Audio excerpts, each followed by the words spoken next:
How to fix Clemson football. A lot of people are saying things, making tweets. I mean, it's X, but is it still considered a tweet now? You know what I mean. Maybe it's worded it in a different way, but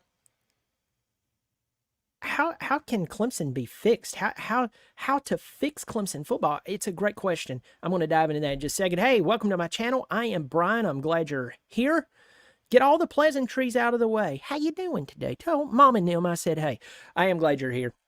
Hope you will drop a comment here and let me know if this is your first time watching or you've been watching all the time. I always like to read those and try to respond when I can, but sometimes, like this last video, sometimes it's so many responses, I can't respond.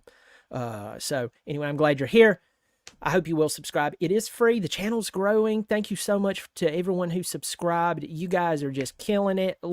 This is a little old channel of a guy who's a fan of his favorite team who got their head ripped off yesterday, but I love talking about Clemson. I love talking about college football. So if you like that, you like what I'm doing, or you hate the look on my face still, I hope you'll subscribe. Remember, it is free. Let's dive right in. I wanted to make this video probably an hour, maybe 2 hours ago. But I have been considering what to say. There's a lot of thoughts. There's a lot of opinions.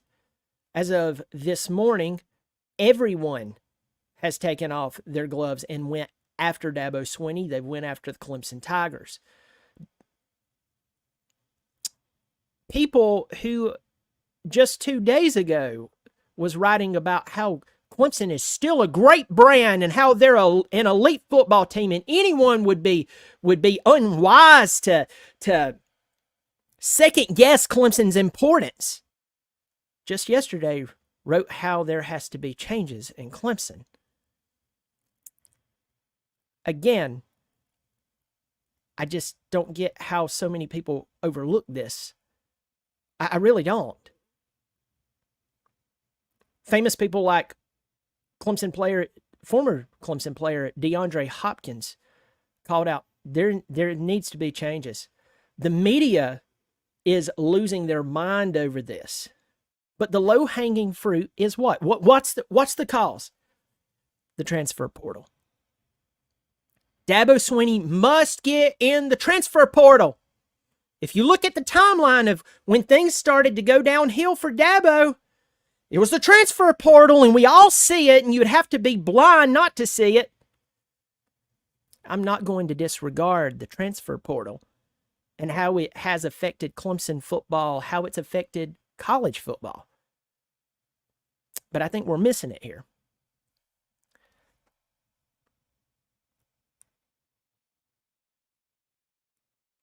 Right after the national championship win against Alabama, when Clemson won 44-16 in Santa Clara, Clemson had climbed the mountain at that time 2 times in 3 years. To give you a little kind of a reality check, Dabo Swinney, I think, was 48 years old when he won his second national championship. Alabama's Nick Saban was 55 when he took over Alabama many years ago. So Dabo Swinney was a really young guy who had 2 national championships. An incredible story. Everybody loved the Dabo story. A guy who didn't have the easiest upbringing, and growing up, and the story about his mom sleeping on his dorm room floor when he was a walk-on at Alabama. How people were impressed by just his desire and want to win. It was a great story. It makes all of us sit up straight, especially us who feel like underdogs. I'm kind of an underdog.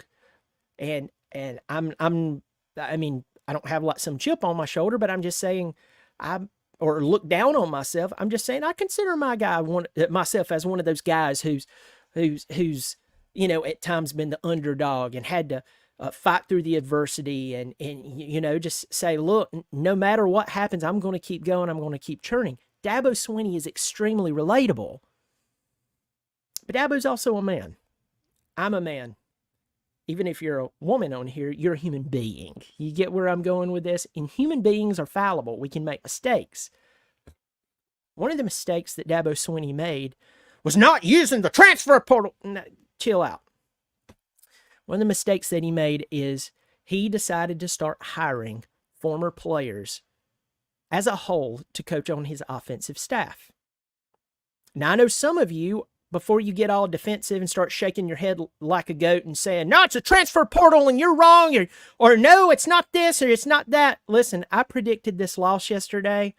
I think that instead of you, for months, I think instead of you getting all upset at me again, maybe you should drop some of your pride, give me 5 to 10 minutes of your time and let me explain my case. And then you can go back to shaking your head like an angry goat. Okay? No, it's not it. But I'm telling you, the timeline kind of that I was painting out here just a second ago and I'll get back to really lays it out. He wins two national championships in 3 years. He is becoming the face of college football. He's going head-to-head with Saban. Everybody believes he's going to take Saban's place when Saban leaves Alabama. It was a great time to be a Clemson fan. Also, you had these world-class athletes everywhere. But also at the same time, within a few years, he loses Jeff Scott, who was a co-offensive coordinator with Tony Elliott. Now, if you talk to people, they'll tell you that when Jeff left, it was actually Tony who was calling the plays all the time. But we saw when Jeff departed Clemson that something happened with the offense. It was just all that talent that Clemson had, like the Trevor Lawrences and the T. Higgins and the ETNs and the Amari Rodgers, and we could just keep going on. The Lynn J. Dixon that ended up, something happened there. I'm still trying to figure out what went on. That you could call almost any play with those guys and they'd make it happen. Like you had to be really good to stop them. So I've always said that I don't care if Jeff Scott was starching the underwear of our football team or if he was reading them stories before they went to bed. He did something that was working, and when he left, it went away with him. So you need to be a little more open to cause and effect. If someone leaves the program and then you start to see the offense not perform as great as it could be, or it was, you might want to think about that they had a more important role than what you realized, or what some of the people in the media told you that their role was. I'm sorry, to me, that's just logical. So what does Coach Swinney do? He starts to replace people with former players who knew his culture, who knew the way he operated. Pause there. Is that a bad idea? No, it's actually a pretty good idea if you feel like they have a good grasp on the culture, but they understand the overall excellence you're going to operate within. The problem is he filled his room, offensive room that is, with a bunch of guys who, for the most part, had never coached at this level. Introducing one, maybe two of them into the offensive coaching room among a bunch of experienced, well-tenured experts makes sense, because those experienced experts could kind of keep tabs on them. If they started to see these new coaches make a rookie mistake, they would say, hey, you might want to rethink that. You might want to approach it this way. I know I used to think that would be a good approach, but this is, let me mentor you. I see what the coach sees in you, but let me mentor you so you can avoid some of those beginner's mistakes.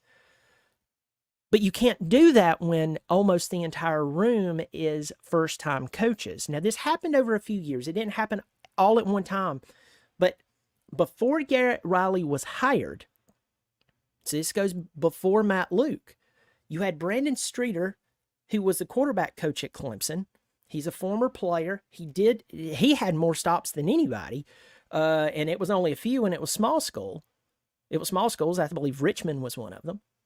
So you had him calling the offense. This is right after Tony left. Before Tony left, they hired Tyler Grisham, former Clemson player, fantastic player, played in the NFL. To my knowledge, Tyler had never coached wide receivers, but he had never coached before, to my knowledge. He's now the wide receivers coach. C.J. Spiller, who doesn't like C.J. Spiller? He never coached before, to my knowledge. Definitely not at this level. Well, now he's the running backs coach. Do you smell what the Rock's cooking? All of a sudden, Clemson goes from a room where Robbie Caldwell, some of y'all don't like Robbie Caldwell, but Robbie Caldwell had a lot of experience. A lot of experience. And you had guys like him. You had Tony Elliott that, though he had only coached at Clemson, if I can remember correctly, he might have coached one other place. But he had spent a lot of time with Chad Morris. He and Jeff complimented one another. Jeff comes from a football pedigree. I mean, when the Florida State Seminoles was rolling early on in the 90s, Brad Scott was there. So Jeff remembers that. Jeff is a coach's son, and Jeff can coach. Jeff Scott can coach, folks. I don't care what happened at South Florida. He can coach. But here's the problem. When you have a room full of inexperienced coaches, they're going to make inexperienced moves. And nobody's going to be really there within that group to be able to stop them and say, hey, this was a bad move. You shouldn't have, hey, if I can, talk to you about this, this is going to be a rookie mistake. This is a rookie mistake. It looks good on paper, but in reality, it's not going to work. Who was going to do that? Who? Pause there. Talking about people learning from other people within their team. I listened to Mike Elko yesterday. He was asked, how did you learn as a defensive coordinator to give such confusing looks? You would give confusing looks, and Nick Saban was standing there. This is during game day. He was like, yeah, this guy, the last time we were here, this guy confused Bryce Young like bad. He was like, well, I worked with a bunch of really good offensive coordinators, and I found out what gave them fits. Do you hear that? Though he was a defensive coordinator, he was listening to what would drive the offensive coordinators crazy. And the light bulb went off. It went boom, boom. That's what I should do, because if it confuses these brilliant minds, it's going to increase my chances of being successful. You see what I'm saying? Iron sharpens iron, the old saying. You hear it, but there was no one to sharpen the other one in that offensive room. And then all of a sudden, you have a bunch of guys who they know Dabo's philosophies. They know how he likes things done. I don't believe they came in there and just blew it. I just think when it was time to scheme and when it was time to really get down into the nitty-gritty of development, they just couldn't do it because they had never coached before. Now you fast forward to Brandon Streeter gets fired. They bring Garrett Riley in. Listen, I'm not dogging Garrett Riley. Garrett Riley's had actually a quite impressive rise through the coaching ranks. He's only been coaching for like 12 or 13 years. He's only been coaching college football in some capacity, I think, for 12 years, maybe 13, but somewhere in there.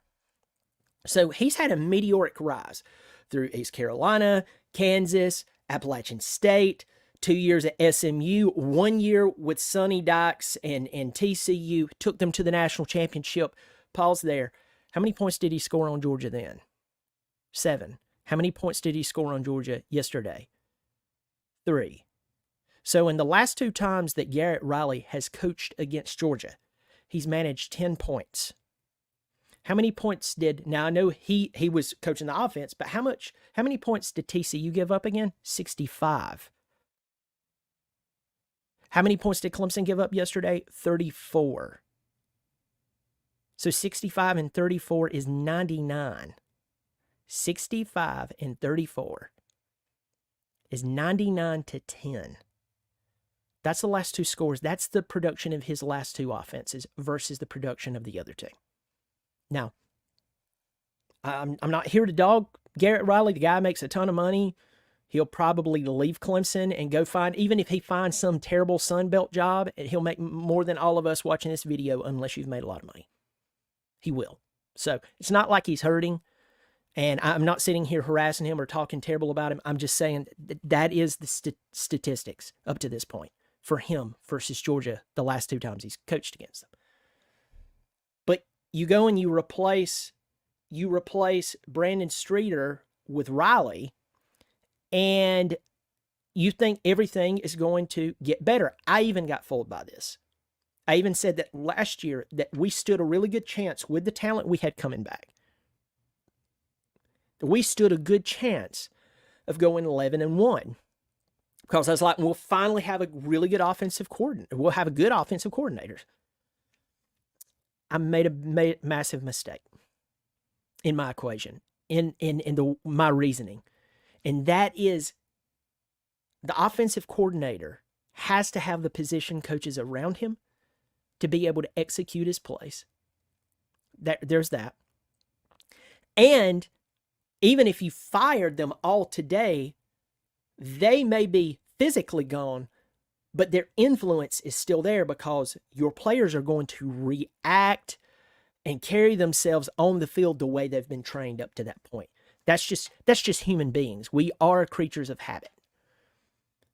So I made a massive mistake there. Well, in the offseason, or at the end of the 2023 regular season, Dabo fires Thomas Austin, a guy who had only coached 2 years at Georgia State, former Clemson player. See, there we go again. How do you fix Clemson? Well, first of all, if you can find a DeLorean and we can go back in time, we can show Dabo these clips. We can show him the seasons, the results. We can show him yesterday. But you and I both know that unless God has allowed someone to do that, that's a human being, we're stuck with it. You and I are stuck with the poor development over the past 4 years. Remember, I even count some of the development even under the Trevor Lawrence teams. Around that time, the Trevor Lawrence teams, I count them there. Those teams were so talented that you could call mediocre plays or you could have mediocre development and nobody would realize it. Although a lot of people, now that the dust has settled, said Trevor was no better his freshman year or his junior year as he was his freshman year. And other people would argue and say, well, what are you supposed to do with a talent like that? Well, didn't the NFL have to tutor him, train him, develop him? The correct answer is yes. So if you're going to have unbelievable talent like that coming in, you're going to have to hire unbelievable talent. Not just anybody can coach that guy. They should have done that, but they didn't. So how to fix Clemson football moving forward? If you started with the transfer portal today, yes, you would bridge some gaps. You would bring in a quarterback who would be unbelievable. You would probably bring in a few offensive linemen, and you would bring in some wide receivers that would be talented again. I mean, yeah, we could do that. But you would still have the coaching issues. That's right. You would still have the coaching issues.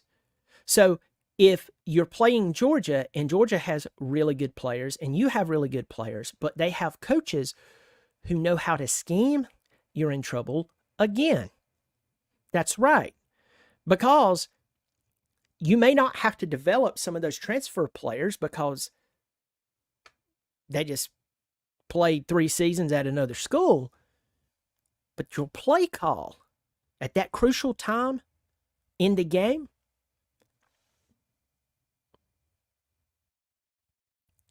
can the other team scheme for it? Can they predict it? Do they know that it's coming? See, that's why I start with coaching, not the transfer portal.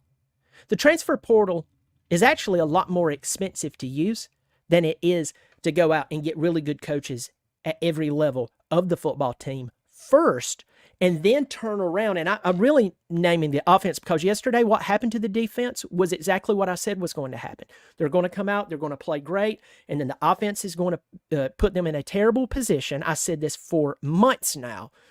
And then they're going to give up a bunch of points. And then people are going to get really upset at the defense. Newsflash, it's not the defense's fault. They have to have an offense. You have to play a great football game across the board, especially against a team like Georgia, who was missing their 2 top running backs. Can you imagine had they played? My God. Once their defense got tired. I mean, my Lord. Start with coaching. Start with coaching. Start with coaching. We can talk about the transfer portal later, but start with coaching. Hiring a bunch of inexperienced guys who, by the way, I don't blame them for coming back to Clemson, a school that they played at, a community that they love. I don't blame them for coming to Clemson, coming back home to coach. I don't blame them for that. But it was too much too soon for a lot of them.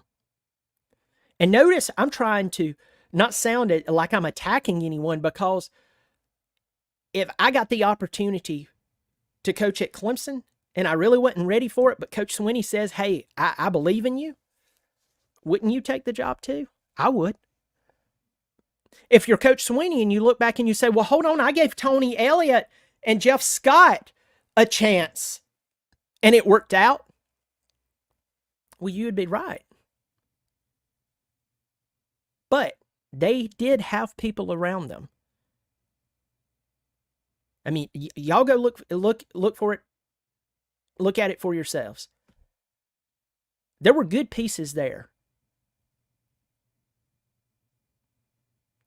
And there's a room that was filled with inexperience.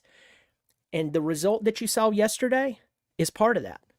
That's why when I bring up DJ, some of you start rolling your eyes going, he was a bust. Well, Cade, he's a bust. What about Christopher Vizina, the 4-star out of Alabama? Hey, listen, today, you don't fall into the transfer portal hype.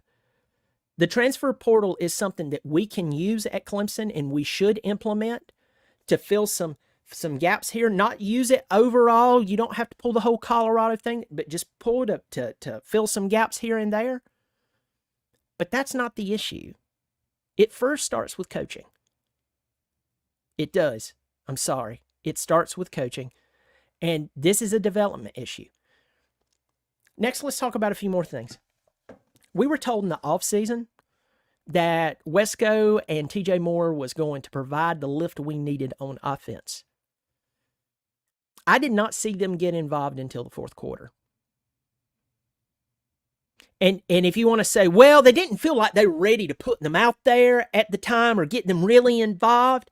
So you waited when the starters who have been around for a while, they got decimated, and then you threw the freshmen out there once the Bulldogs were chomping at the bit and knocking people around. That doesn't make sense.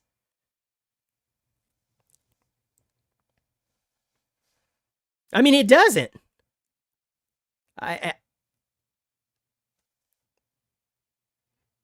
It doesn't.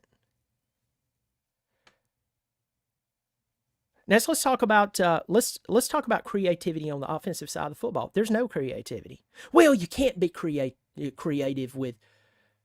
Excuse me, Garrett Riley took TCU in 1 year to the national championship. They had to play Michigan. They beat Michigan, the team who ended up winning it the next year. So I'm begging some of you Clemson fans, it's not all of you, but I'm begging some of you Clemson fans, please don't keep drinking the lie that you were drinking yesterday at 11:59 and you lost, but you're still going to drink some of the same old lie. Don't do that. Do not do that. Come on, man. I mean, this is embarrassing. This is starting to make you look actually unintelligent. Don't do that. Be smarter than that. This goes back to schemes and coaching. This goes back to scheme and coaching. Here's another thing of how to fix Clemson football. Well, let me ensure that I've made it very clear. Clemson needs to seriously look at replacing and making changes within their coaching room. Offensive coaching room. Top to bottom. And I know that some of you are going to go, well, so-and-so can recruit good, man. You remember they said that about Tommy Bowden. I knew somebody who I thought a lot of, and they're a friend of mine today, many years ago, when they were talking about letting go of Bowden. Man, he's got good recruits. He's got all those good recruits coming in. Yeah, and he couldn't get 10 wins. There needs to be changes, I think, in the offensive room. More Matt Lukes, that's experienced, tenured. You saw how quick you got him, right? You can get that type of coach at every position at Clemson. But if you keep waiting and allowing Clemson to get blown out more and more and more, you're not. Nobody's going to want to have anything to do with it. And the brand is took a major hit yesterday. It was already down, but yesterday it took a massive hit. People don't want to be part of that.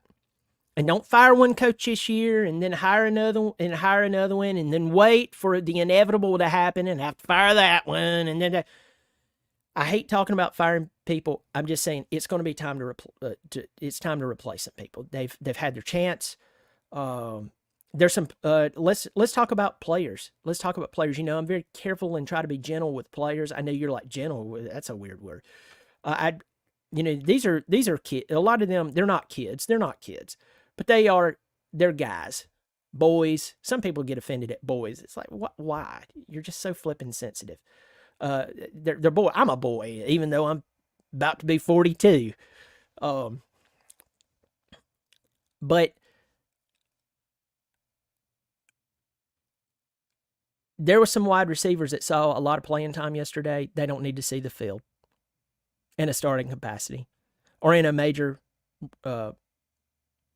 role. There's two of them. I'm not going to call them out, but there's two that need to be pulled now. And yesterday proved it in the big game. In the big game, it's time to pull it. I'm sorry. It's time to pull them. And you need to put the two freshmen out there. And that's tough to say. I hate it for them, but I think we've tried, and that's going to lead me into this next part. I keep hearing about Coach Swinney honoring his word to his recruits. That's the reason he's not going to bring in transfer players, because I've told their parents I'm going to do this, I'm going to do that. Well, here's a question I have for you. Here we go. What happens when a junior is out there playing, but a true freshman comes in and he outplays the junior?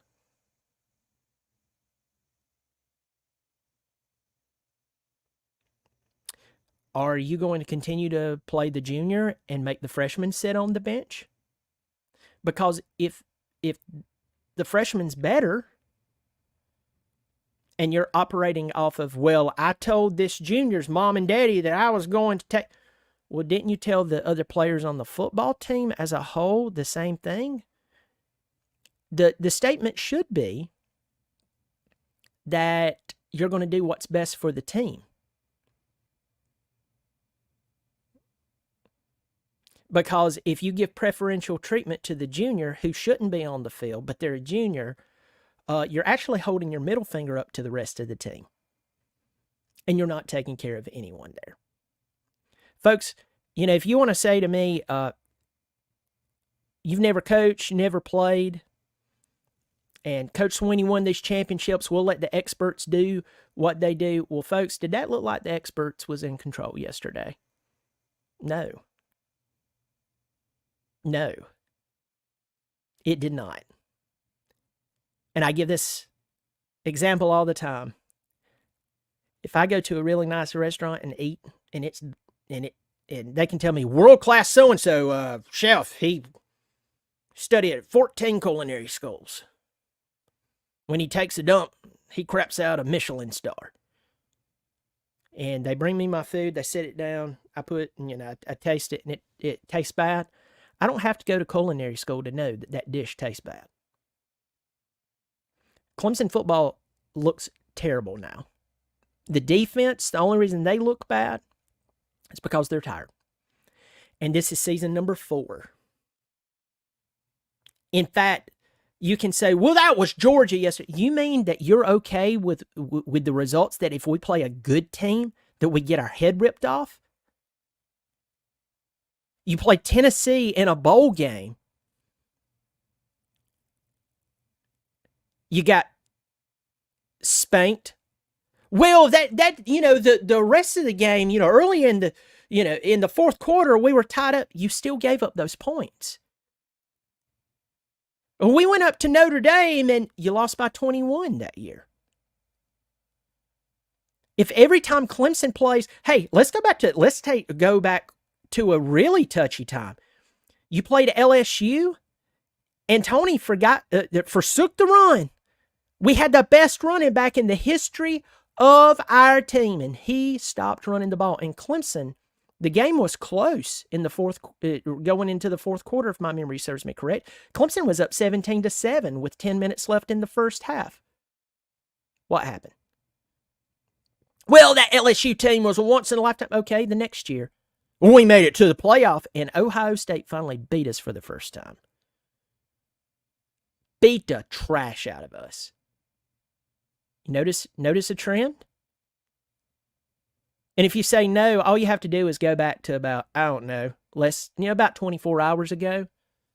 It nails my point into the door. If some of you believe that the offense has the offensive coaching room, and even Coach Swinney, who I respect, has a grasp on his offense right now, he doesn't. They don't. And I've already heard things like, well, I'm telling you this, we're going to give our best from this point on. You mean playing the number one team in the country after the season you had last year didn't drive you to play your best going into that game yesterday, to coach your best, whether it's at the position level or whether it's from the offensive scheme side, all the way to Coach Swinney? Yes, he has his championships, but he's still coaching, which means he's still pursuing more championships. You mean that intensity wasn't there yesterday? It took you embarrassing yourself to get that intensity? Clemson community, that's unacceptable. And I'm about to go somewhere that I want to tread lightly. I want to tread lightly. That, in fact, I'm not going to talk about that. I just changed my mind. But you fix Clemson football by fixing coaching.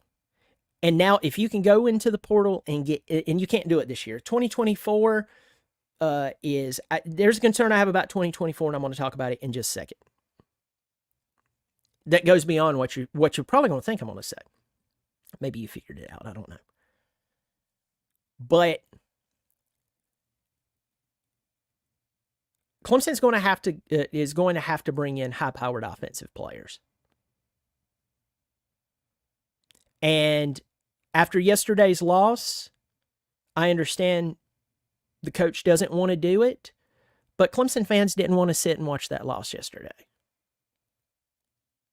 Clemson fans did not want to sit and watch what happened last year. Clemson fans didn't want to sit and watch that Tennessee game go down. By the way, Joe Milton only had one good game in the entirety of his 6 years in college football. One good game against a good team. And it was against who? Clemson. One game. It was so good that Tennessee fans were fooled into believing that he was going to do great the following season. And did he do great? No. He had one good game against Clemson. Marcus Freeman, one of the greatest games he's ever coached in his entire life, was against Clemson. That was a Notre Dame team that, if my memory serves me correct, they lost to Stanford. They lost to Marshall. But they beat Clemson by 3 touchdowns. I do things all the time I don't want to do because, well, that's what I have to do to get the job done. And I politely say this to Coach Swinney. I think that you need to consider that if the rest of humanity has to do some things and that they don't want to do to be able to get the job done, I challenge you out of respect. I think it's time you do the same. whether it's coaching or whether it's going to the transfer portal and getting high-powered players. And I know someone in the comment section is going to go, well, what are we going to do? We're going to fire some players? Didn't players transfer out this year? The correct answer is yes, so they're scholarships. And if you really want to land some of these players, unfortunately, you're going to have to pay them. Well, how's that going to split the locker room? Do you think that locker room's in good shape today after getting blown out by 31 points to Georgia on a national stage?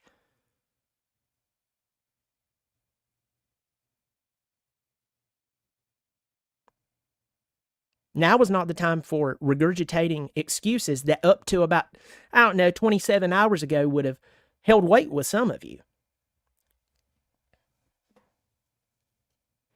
Let's talk about another thing that doesn't need to happen.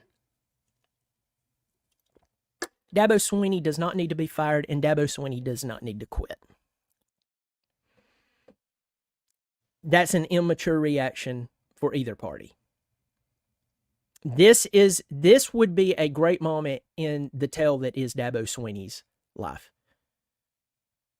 You had a challenging childhood.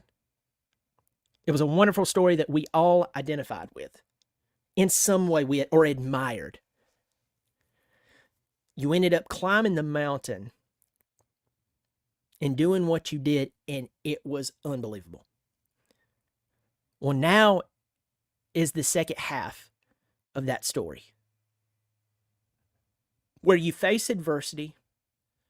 You had to confront some things after having this unbelievable success.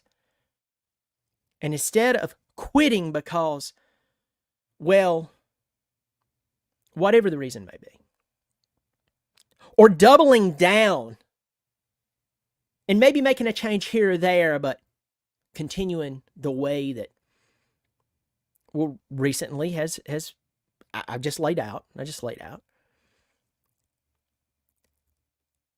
that you make the proper changes and you go back and you win a championship. You make the playoff. The playoff now is triple the size, so it's very much doable. I think this would be a great change in the story for you, my friend. And I mean that. Clemson does not need to fire this man, and he doesn't need to quit. Because I'm going to tell you, here's the other part of it. First, that doesn't work out for Swinney. Swinney would go out looking like a loser, and I don't believe he's a loser. I think he's a man that has tried to do things a certain way, and at first it worked, got him 2 championships, and then this last part hasn't. It happens to all of us in some form or fashion. I believe this will be a great chance for him to write a second part of an incredible story. He doesn't need to be fired because that's an overreaction. And next, administrations trying to replace the man, normally they're terrible. So they would go hand the job off to someone on the team who should not be in charge, or they'll go out and find some coach that doesn't make any sense. We don't need any of that. These administrations, they showed us with this deal that they signed with the ACC many years ago, that no matter how many doctorates they have, they don't know what they're doing most of the time when it comes to athletics. Athletics, most of the time, was not their thing at all. So, there's that. We don't need anybody walking away and all that bunch of stuff. Rewrite the story, man.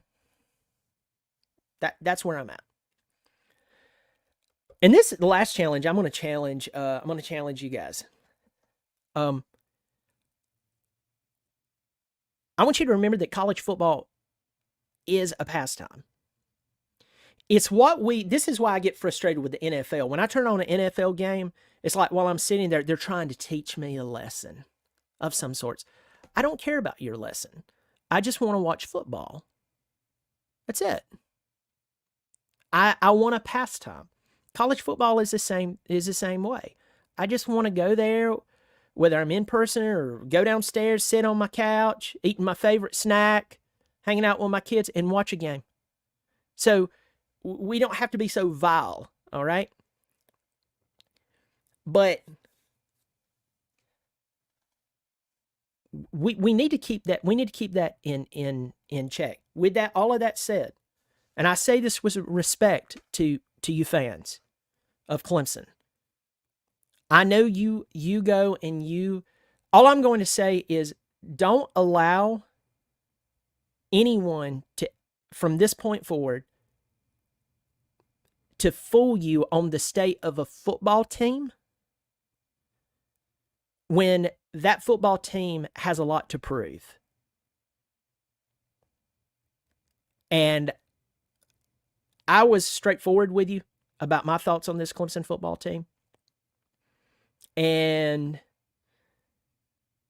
it was against the grain. And there was other people out there who was saying, well, I've been at practice and I'm seeing this and I'm seeing that. And listen, I'm not getting mad at those people. Hey, for all I know, those people were told to write that if they wanted to keep their jobs. And if that's how they put food on the table for their family and keep a roof over their head, my heart goes out to them. I understand you. We're good here. Understand you've got to sell subscriptions. I understand.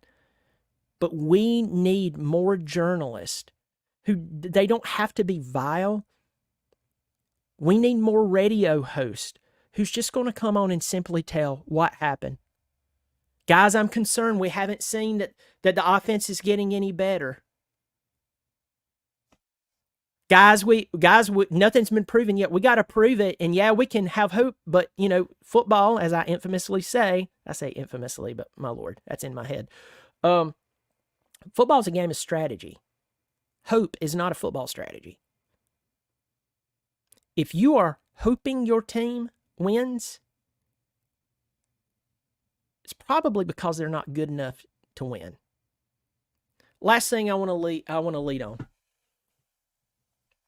And I guess my point there was don't buy into everything that you see written or hear on the radio or see on some TV show. Yesterday was quite predictable. And other people said that it wasn't going to happen, or that Clemson was going to be much better than what 34-3. Final answer. It was one last thing I wanted to say, and then I keep forgetting it, and maybe I just need to shut my trap and go on. There's 338 of you in here right now. What do you think? I got a comment section that is absolutely filled up. I've had it turned off this entire time just so I can focus, but I will go into it just for a moment to say hello to a few people who have supported the show for a while. I know this is a long video. Most of you are not going to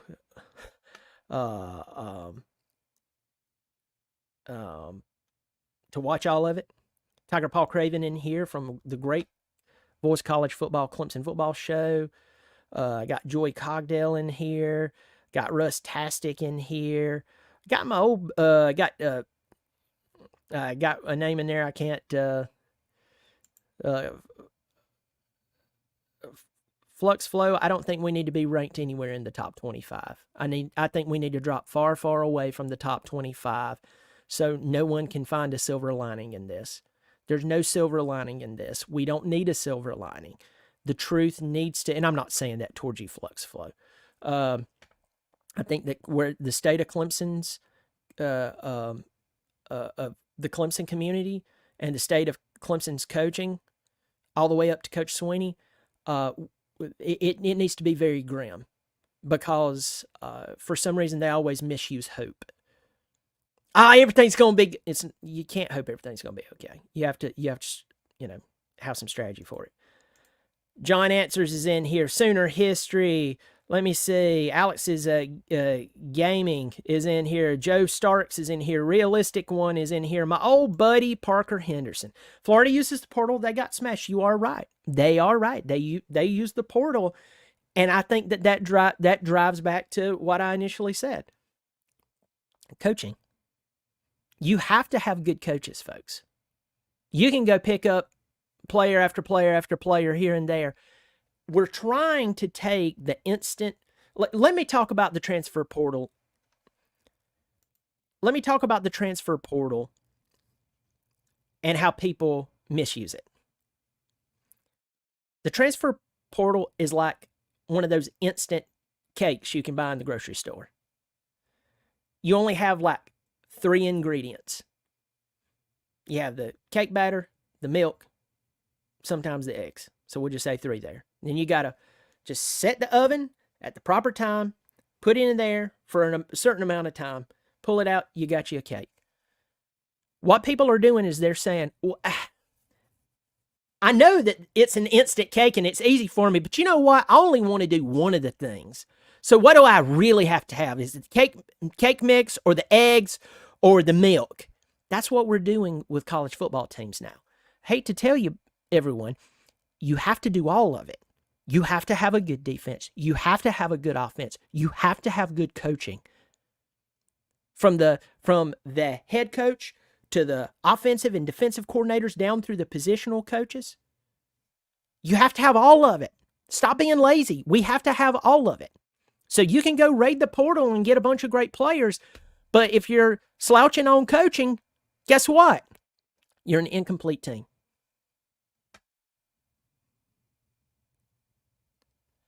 I'm going to go on through here. There's a ton of you in here. Shane Bentley, good to see you, my friend. Yeah, I think the days are getting cloudy for Billy Napier. Thanks, Shane Bentley. Thanks for supporting the channel. Parker, if I didn't say thank you for supporting the channel, you know I appreciate you, but I just won't say it again. Let's keep going. Got a bunch of you in here. I'm just trying to get through and say hello. Big John, it's good to see you. We expected a dang loss, not a blowout.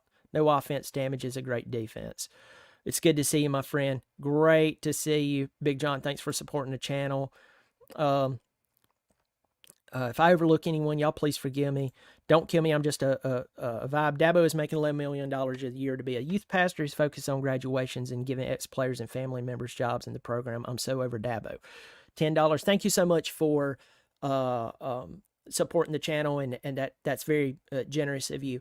Here's my thing on Swinney there. This is a very long video. I might even chop this up and do like a condensed version of it later. Here's my approach with Coach Swinney.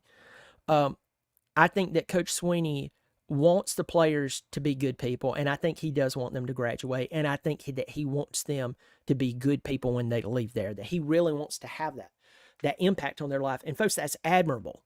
That is completely and totally admirable.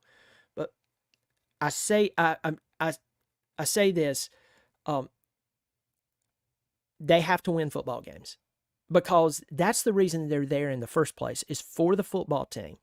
And when they go out and they play a great football team, a team that recruited a lot of their players, and then you get blistered that bad, and then it just keeps happening, I think that you're actually going to hurt them more than you help them in some form. So that's just my thought. Let's keep going. Goodness. I saw a couple more in here. I just wanted to holler at some people who dropped some super thanks in here. Still Gamble, my old buddy. It's good to see you. Thank you for supporting the channel. You're done with Swinney. JT Brown, I think the offense is completely busted and needs to be rebuilt from the ground up. It's time to pull the plug and totally rebuild at this point.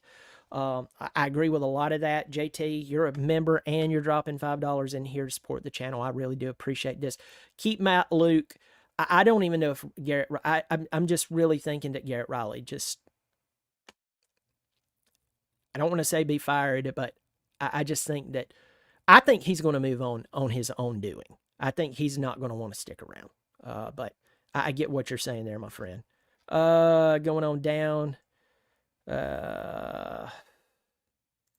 Don't kill me. I'm just a vibe. Why does the offense still like it did in 21? Riley offense looked innovative at TCU. Thank you again for supporting the channel again there. I really do appreciate it. That's a great question. Nothing makes sense here. Nothing makes sense here. And that's why the how to fix video, or how to fix Clemson video, it's just, I mean, it's sad. It's really, really sad. Nothing makes sense here, folks. The whole, well, he had lesser athletes, don't want to say it that way, but they were not as good, supposedly, and talent-wise at TCU, and he got them to the national championship. Think what he can do with the athletes at Clemson. We heard that over and over at nauseum, and people are hiding from that. I'm not going to let you hide from those statements, folks, that you made. I'm not going to allow anyone to run from that. I'm going to continue to bring it up until we face the ugly facts. Something's wrong. Thank you for supporting the channel. Sassy the Sasquatch. Hire Saban is GA. Duh. That's fantastic. Dude, let me tell you right now, if that old man came back and coached at Clemson, I'd take it. In any capacity, I'd take it. $1.99. Thank you so much for supporting the channel, Sassy the Sasquatch. You crazy. You're hilarious. Chris Olson, $10. Thank you so much. That's very kind of you. Very generous. Clemson alumni living in Savannah, Georgia. Love Savannah. I'm going to say in the coming near future, I'm going to be in that general area. I'm looking forward to it very much. Dog fans here are horrible. You are the best commentator. It doesn't sugarcoat stuff. Love listening to you, bro. Chris Olson, I appreciate it. I really, really do appreciate that. And it means a lot to me. It's a tough time. It's a tough time, but thank you for supporting the channel. I really do appreciate it. A couple of questions in here. I watched some of the Notre Dame game? I watched some of it when I had to go to bed early. Tiger Paul Craven threw in some good comments here. This channel has been fun. Go Dogs. It's good to see you. It's good to see you. Well, folks, tell me what you think. There's 383 of you in here. Drop a comment below the video. Let me know, what do you think? What do you think needs to be done to fix Clemson football?